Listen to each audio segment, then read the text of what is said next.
I was sitting in my recliner reading the newspaper when my son-in-law walked in, snatched it out of my hands, and said, "Nobody reads this rubbish anymore, Reg.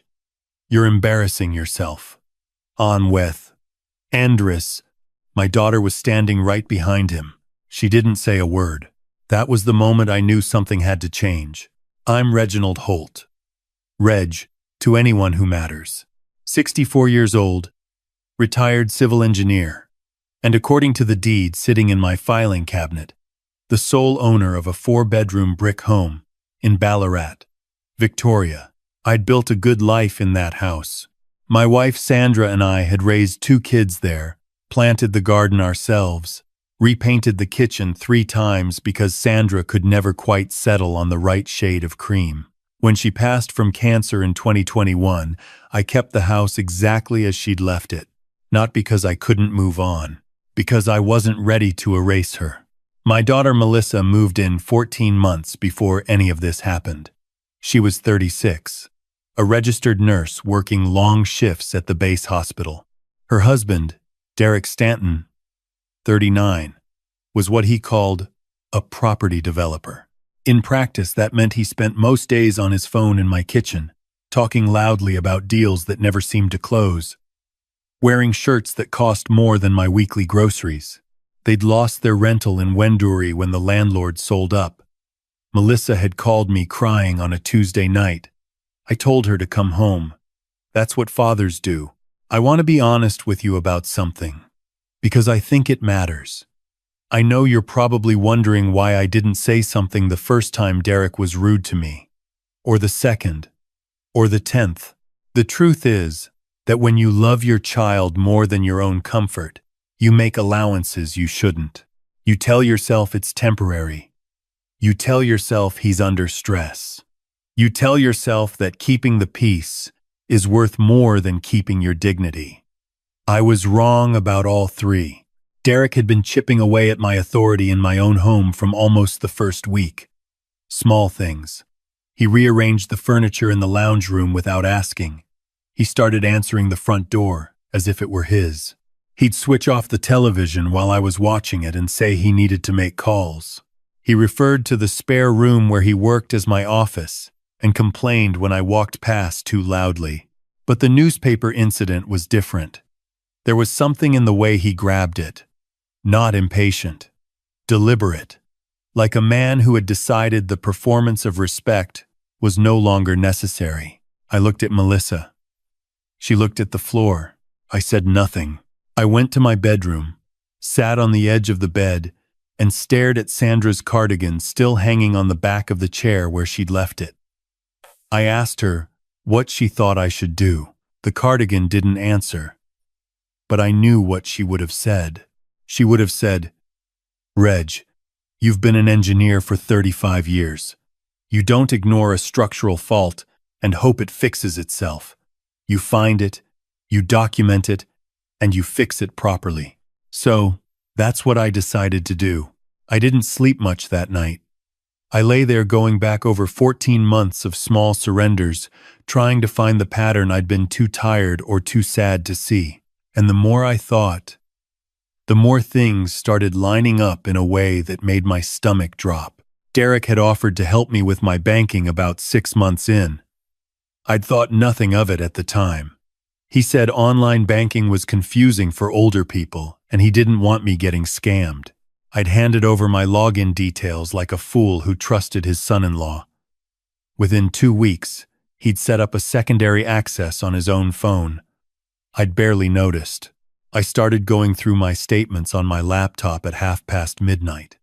My hands were steady. I'd spent decades reading engineering reports and identifying errors other people had missed. Numbers had never frightened me. What I found frightened me. Over 8 months, my everyday account had been quietly drained through a series of transactions I didn't recognize. Restaurant bills in Melbourne, a weekend at a resort in the Mornington Peninsula, clothing, electronics, a gym membership in a suburb I'd never visited. Each transaction was under $500. Designed, I realized, to stay below the threshold that would trigger a bank alert. Whoever had done this knew what they were doing. Total across 8 months. $31,000. I sat in my chair looking at the screen for a long time. The house was completely quiet, except for the sound of Derek snoring through the wall and the occasional car passing on the street outside. $31,000. Sandra and I had saved carefully our entire working lives. We'd paid off the mortgage in 2009. We'd been proud of that. We'd had a small celebration. Just the two of us. A nice bottle of wine at the kitchen table. I thought about that bottle of wine. I thought about what $31,000 meant. And then I stopped feeling sad and started feeling very, very clear. I created a folder on my laptop, called it Maintenance Records, because if Derek ever looked over my shoulder, I wanted it to look boring. I copied every statement, screenshotted every transaction, and wrote out a timeline by hand on a yellow notepad I'd had since my last year at the firm. Old habit. Paper doesn't crash. Paper doesn't get remotely deleted. At 2 in the morning, I heard movement in the hallway. I closed the laptop, sat still. The footsteps went to the bathroom and came back. I waited 5 minutes. Then I kept working. By 4 o'clock, I had 3 copies of everything. One on my laptop, one on a USB drive. I locked in the small safe in my wardrobe. One printed and placed inside a manila envelope at the bottom of a box of old engineering drawings in the garage. Nobody looks in boxes of old engineering drawings. I finally lay down at 4:30. I didn't sleep, but I felt something I hadn't felt in over a year. I felt like myself. The next morning I waited until Derek left to take a call in the backyard. Then I rang my oldest friend, Barry Hutchins. Barry had been a solicitor in Ballarat for 30 years before he retired. We'd played cricket together in our 30s and had dinner with our wives every few months until Sandra got sick. He answered on the second ring. Reg. He sounded surprised. Everything all right? Not quite, I said. He didn't ask questions. He told me to come to his house at 10. I told him to make sure his wife wasn't home. Not because I didn't trust her, but because I didn't want this going further than it had to. Not yet. Barry sat across from me at his kitchen table and read through what I'd printed. He took his time. He was a careful reader. That's what made him a good solicitor and a good friend. When he finished, he folded his hands and looked at me. Reg, what you're describing is financial abuse. Unauthorized access to your accounts. Systematic withdrawal over an extended period. That's fraud. That's potentially criminal. I know, I said. Does Melissa know? That's what I don't know yet. He was quiet for a moment. Then, I'll refer you to a colleague who handles elder financial abuse cases. She's good. Her name is Patricia Samuels. But Reg, before you go to law, you need to go to your bank. Today, if you can. I went to the bank at 11:30. I'd banked at Bendigo Bank for over 20 years. The branch manager, a woman named Colleen Ferris, knew me by sight. She'd sent flowers when Sandra died. I sat across from her and told her what I'd found. I slid the printed statements across the desk. She looked at the transactions, then at the signature authorizing the secondary access. Then she looked at me. How long have you been aware of this, Reg? Since last night, I said. But it started 8 months ago. She picked up her phone without another word. I want fraud and financial crimes on the line, she said. I have a customer. Yes. Serious. Within 40 minutes, my secondary access had been revoked. My accounts had been frozen to all external access, and a formal fraud investigation had been opened. Colleen handed me a reference number and a folder of documentation. She was calm and professional throughout, but when she walked me to the door, she put her hand briefly on my arm. Nobody should have to come in here and report their own family, she said. I'm sorry. Reg. I thanked her and drove home. Derek's car was gone. Melissa's car was in the drive. She was home between shifts, sitting at the kitchen table with a cup of tea, still in her scrubs. She looked tired. She always looked tired lately.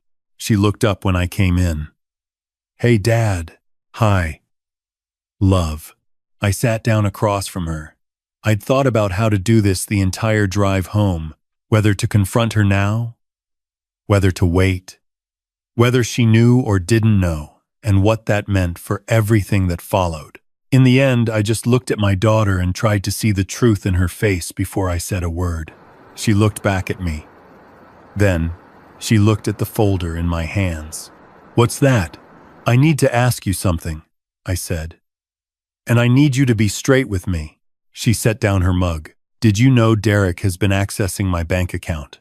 The silence that followed was the longest of my life. Not because she was deciding whether to lie. I could see she wasn't. She looked genuinely confused, then alarmed, then something worse. Like a person who has just realized the ground beneath them isn't solid. "What do you mean, accessing your account?" I opened the folder and showed her the statements. The transactions. The timeline. She went through them, slowly. Her face changed as she read. I watched her absorb $31,000 of her husband's work. By the time she reached the last page, her hands were shaking. "Dad, I swear I didn't know." I believed her.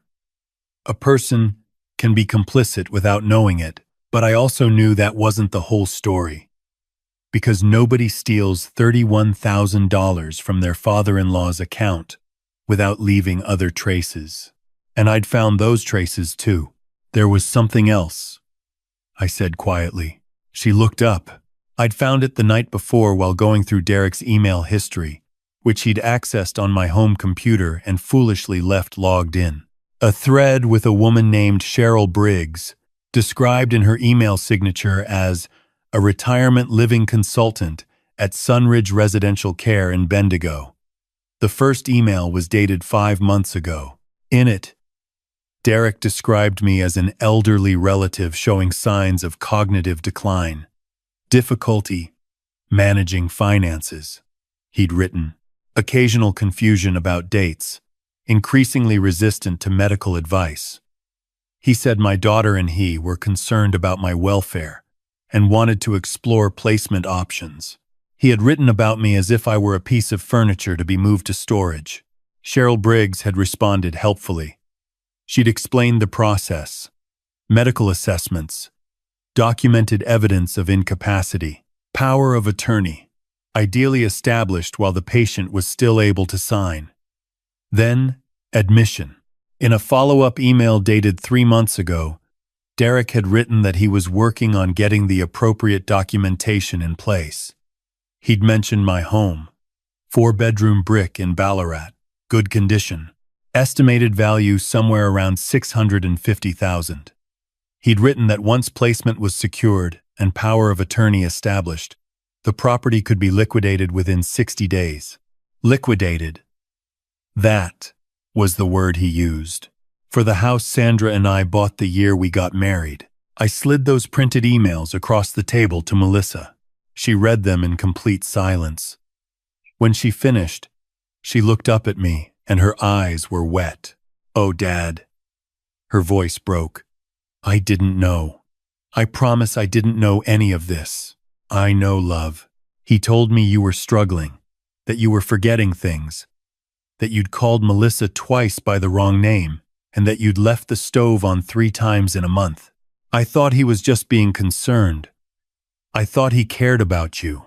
I'd never called Melissa by the wrong name. I'd never left the stove on. How man, he had been quietly building a false history, drip-feeding it to my daughter so that by the time he made his move, she'd already half believe I couldn't manage on my own. I want you to know I'm not angry at you," I told her. "But I need you to be honest with me now. All of it. Because what happens next depends on what's true." She told me everything she knew, which wasn't much. Derek handled their finances. He'd told her they were saving to buy a place of their own, but it was taking time. He'd told her I'd offered to help with living costs, which I had never done. He'd told her I'd agreed to look into retirement living options when I was ready. I had never agreed to any such thing. She hadn't questioned any of it. Not because she was stupid, because she loved him and had trusted him, and sometimes love makes us terrible witnesses to the truth. That afternoon, I drove to Patricia Samuel's office. She was 50-ish, direct, and spoke with a clarity I found deeply reassuring. She reviewed my documentation in under 30 minutes. "Reg," she said, "what you have here is a serious case of elder financial abuse, combined with conspiracy to defraud and potential identity theft through the unauthorized banking access. The nursing home correspondence adds a layer of conspiracy to unlawfully deprive you of your legal capacity and property. In Victoria, you're looking at potential charges under the Crimes Act, as well as civil action for recovery of the stolen funds." She advised me not to confront Derek directly. "Not yet. Secure your property first," she said. "Then we move." That evening, I called a locksmith. Tom Beale had been changing locks in Ballarat for 25 years.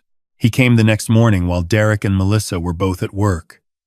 New deadbolts on the front door, back door, and side gate. High security, the kind that couldn't be picked with a standard bump key. He also replaced the garage door lock. When he handed me the keys, 6 sets. I held them for a moment. They were heavier than the old ones, or maybe they just felt that way.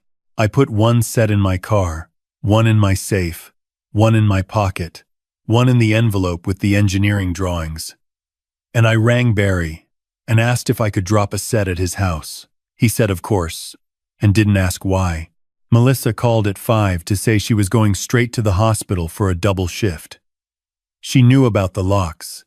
She'd been the one to suggest it, actually. After I'd shown her those emails about the nursing home, something had shifted in her. She wasn't defending Derek anymore. She was watching him. Derek came home at 6:30. I was sitting in Sandra's armchair. I'd made a cup of tea. I had the television on, a documentary about Australian coastal engineering.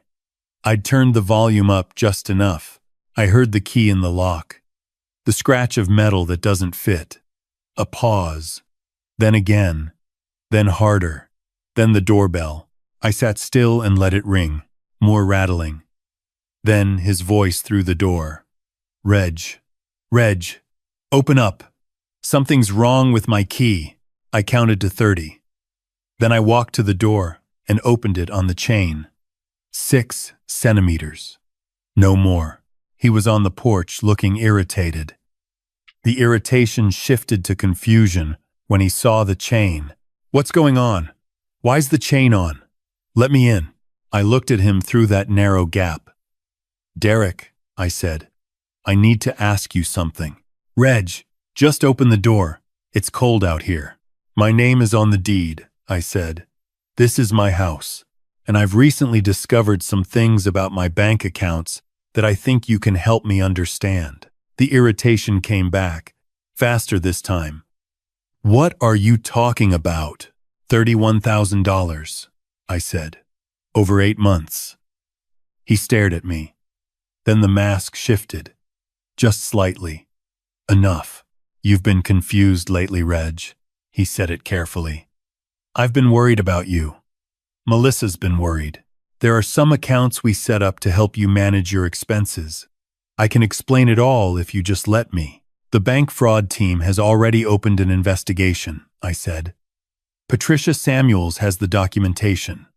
And I've read your emails to Cheryl Briggs at Sunridge Residential." The silence that followed was a different kind of silence.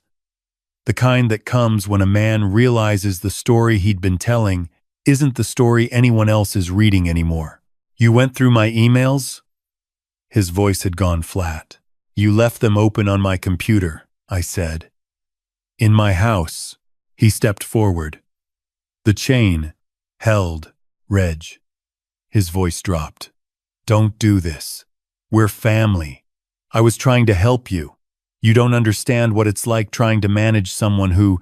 I'm 64 years old, Derek. I've built bridges. I've managed multi-million-dollar infrastructure projects. I mentored young engineers for 20 years. My mind is perfectly intact. What isn't intact is your access to my property and my finances, which ended yesterday. He said nothing for a moment. Then, where are we supposed to go? That's a question you should have considered before you forged my banking credentials, I said. His expression hardened. You'll regret this. I'll call the police. I'll tell them you're having an episode. I'll have you assessed.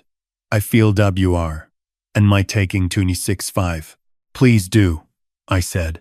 I have documentation, bank confirmation, legal counsel, and every email you wrote to that nursing home consultant. I'd welcome the conversation. He stood there on my porch for another long moment. Then he turned and walked back to his car. I watched him through the window. He sat in the car for 20 minutes without starting the engine. I suspect he was on the phone. I suspect whoever he was calling wasn't giving him the answers he wanted. At 7:15, he drove away. I rang Patricia and let her know.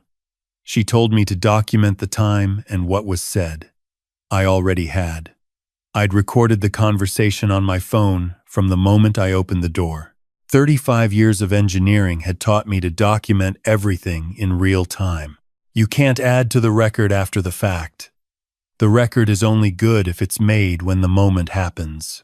The police arrived at 9:10. Not because I'd called them, because Derek had.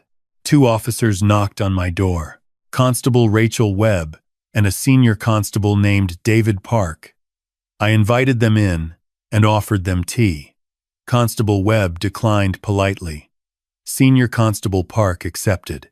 I laid everything out on the dining table. Printed bank statements, the fraud reference number from Bendigo Bank, the emails to Cheryl Briggs, Patricia Samuel's business card with her direct line, the locksmith receipt from that morning, my property deed, my rates notice, everything in order, everything labeled. Senior Constable Park read through the materials carefully. Constable Webb made notes. Mr. Holt, Park said eventually, what your son-in-law told us is that you've been showing signs of confusion and that you changed the locks without warning and have refused him access to his residence. This is not his residence, I said. His name has never been on the deed. He has never paid rent. He has never been anything other than a guest in my home, and as of yesterday, a guest under active investigation for financial fraud. Park looked at the deed, looked at me, looked at the bank documents. Did your son-in-law have authorized access to your accounts? He had secondary access, which I granted in good faith, and which he used without my knowledge or consent to withdraw $31,000 over 8 months. Webb looked up from her notebook. Park set down his tea. Holt, I want to be straight with you.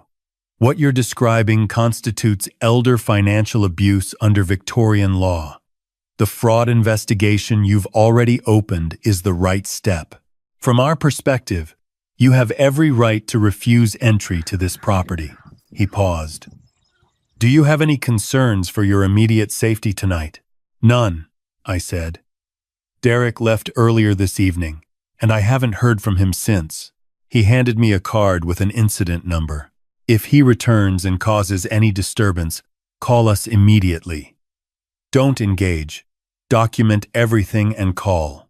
After they left, I stood in my kitchen and made myself another cup of tea. Outside, the Ballarat night was cold and clear. I could hear the neighbor's dog barking 2 houses down. Normal sounds.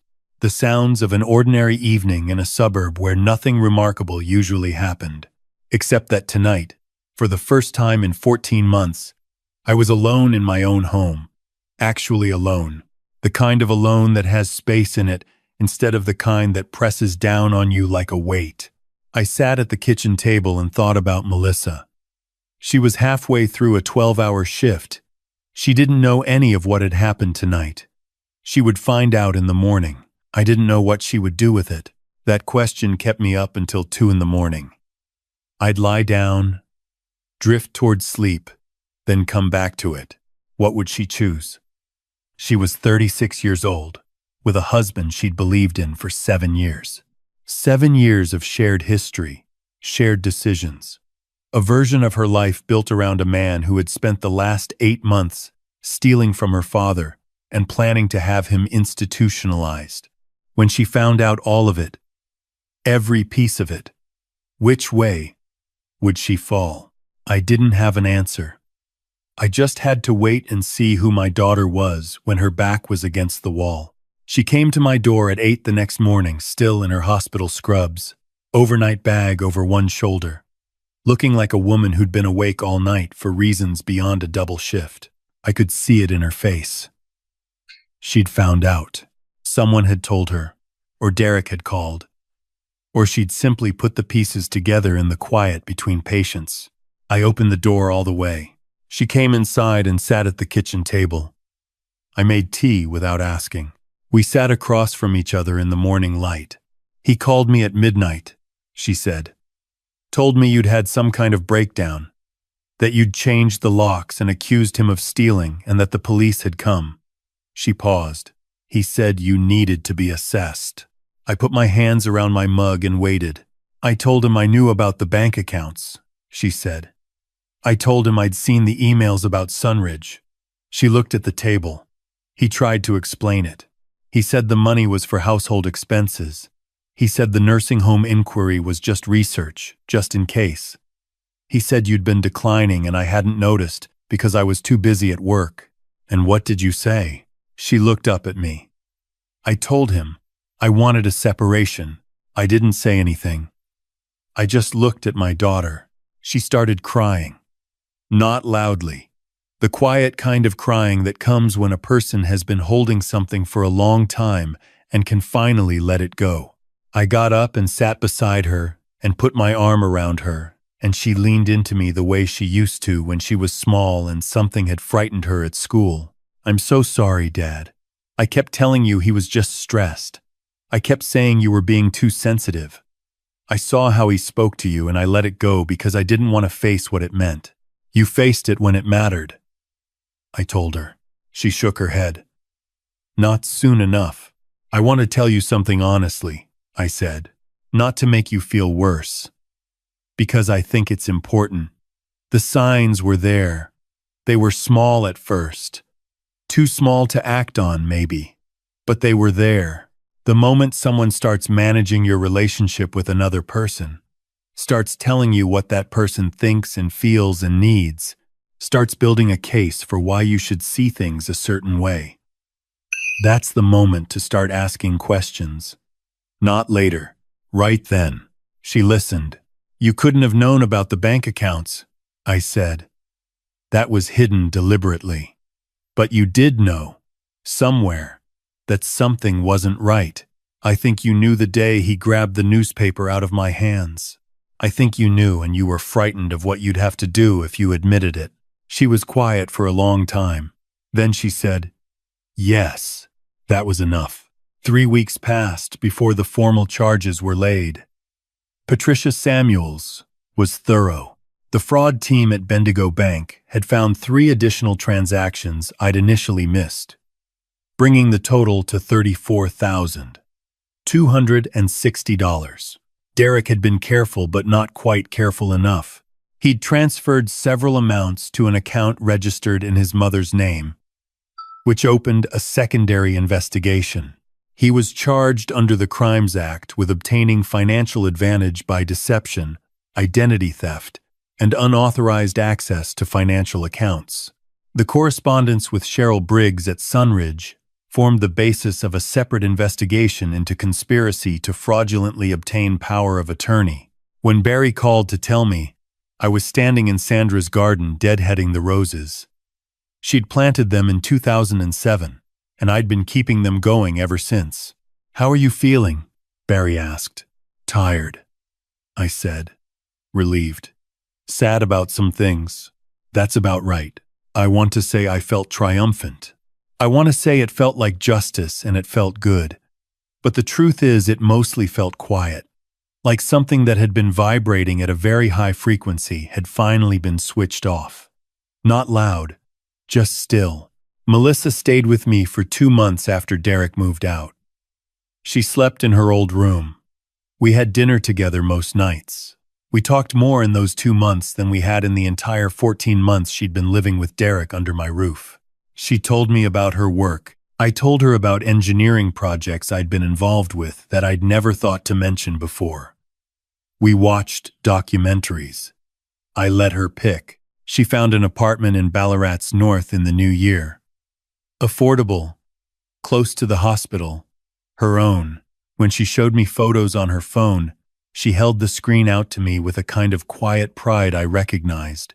"Are you sure you don't want to stay a bit longer?" I asked.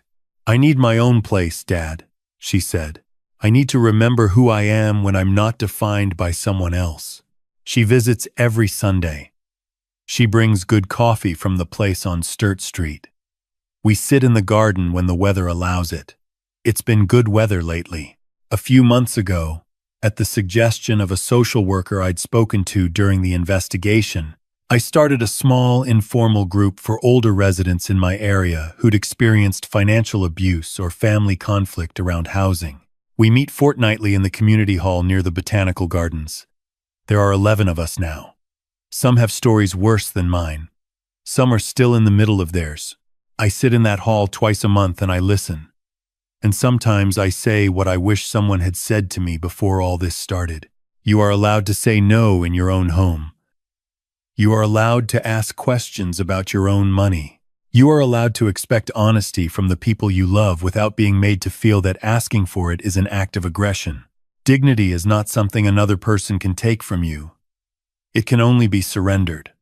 And it is always, always possible to take it back. The other thing I say, usually at the end, is this. The hardest part of what happened to me was not the money. It wasn't even the nursing home plan, though that shook me in a way that took months to settle. The hardest part was accepting that a person I'd welcomed into my home, who ate at my table and used my Wi-Fi and watched my television, had looked at me and seen only an obstacle between himself and an asset. That's not a reflection of your worth. It's a reflection of theirs. I still have the newspaper Derek grabbed out of my hands. I pulled it from the recycling the night after it happened. I just need to know it's there. A small, ordinary object that marked the moment I stopped accepting less than I deserved. Sandra would have laughed at that, I think. "You and your files," she would have said. "You and your documentation." She'd have been right. But she'd also have been proud. I go back to the garden most afternoons now. The roses Sandra planted are doing well this season. Better than they have in years. Actually, sometimes I think that's just the rain. But sometimes I think that when a house is finally at peace, everything in it grows better. If you're watching this and you see yourself in any part of what I've described, I want to say something directly to you. Not as advice from a stranger, as something I learned the hard way. At 64, in a brick house in Ballarat, with a cup of cold tea and a folder of bank statements, it is never too late to ask questions.